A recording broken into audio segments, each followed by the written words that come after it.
In today's video, I'm going to teach you how to verify domain in Google Workspace, step by step, 5 minutes. We'll start in the Google Admin console. If you're asked to sign in, use a super admin account so you have the right permissions. From the home dashboard, open account, then select domains. Now choose manage domains to view all domains connected to your organization. Find the domain you want to verify and click verify domain.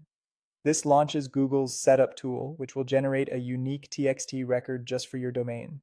Copy the TXT value exactly as shown. We'll paste it into your DNS in the next steps. Open a new tab and sign into your domain registrar's website where your domain is managed.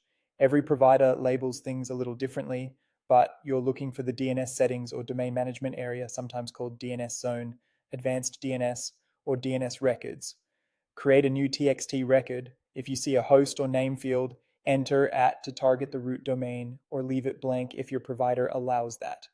In the value or content field, paste the TXT code you copied from Google. You can leave TTL at its default or choose a shorter TTL like 300 seconds to help changes appear sooner. Don't alter the TXT value. Spacing and characters must match exactly. Save your changes.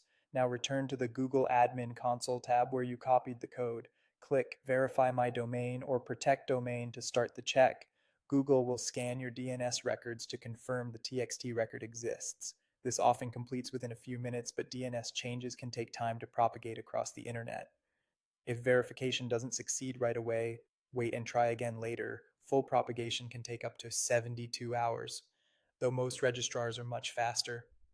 A few quick tips while you wait: make sure you added a TXT record type, not MX or CNAME. Ensure you save the record to the correct domain if you manage multiple domains. And if your provider requires a host field for the root, use @ instead of your full domain. It's fine to have multiple TXT records, just add the new one as an additional entry and don't delete existing records used for other services. Once Google confirms the TXT record, your domain is verified and you're all set to continue setting up Google Workspace services. If you still see errors after propagation, double check for typos, remove any extra spaces, and confirm the record is in the active DNS zone for your domain. Thanks for watching and happy verifying.